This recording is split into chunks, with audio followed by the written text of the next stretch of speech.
બધાને જય Shri Ram and good morning મિત્રો। હું ને ભાઈ વાડિયા હતા મિત્રો, વાડિયા આલે પાણી મારવાનું કામ ને પછી બે નીકળી ગયા ઘર સાઈડ। આવી ગયા મિત્રો ઘરે ને હવે જવું છે સમાજે જમવા।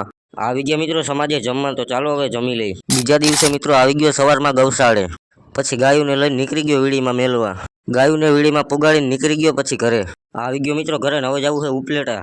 પછી હું ને પપ્પા બે નીકળી ગયા ઉપલેટા જવા તરફ।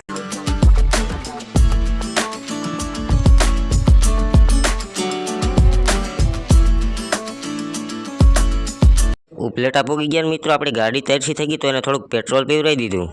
આવી ગયા મિત્રો બ્રાન્ડ હબમાં, કપડાં લઈ લીધા મિત્રો ને કોમેન્ટ કરી દેજો કેવા લાગે છે। કપડાં લીધા હોય મિત્રો એટલે પૈસા તો દેવા પડે ને, તો પપ્પાએ આપી દીધા પૈસા, પછી કપડાં અને ચંપલ પણ લઈ લીધા। તો તમારા ભાઈને થોડીક ભૂખ લાગી ગઈ હતી એટલે આવી ગયો તો બર્ગર ખાવા। પછી નીકળી ગયા મિત્રો ઉપલેટાની બજારમાં, કેમ કે આપણે એક સ્પ્રે જોતો હતો પણ મિત્રો આપણે સ્પ્રે મળ્યો જ નહીં ક્યાંય। તો મિત્રો મિની બ્લોગ અહીં ખતમ। આશા છે કે તમને આજનો બ્લોગ ગમ્યો હોય છે, ગમ્યો હોય તો લાઈક શેર કોમેન્ટ કરતા જાજો। તો મિની બ્લોગ અહીં ખતમ। બધાને જય માતાજી ને જય શ્રી રામ।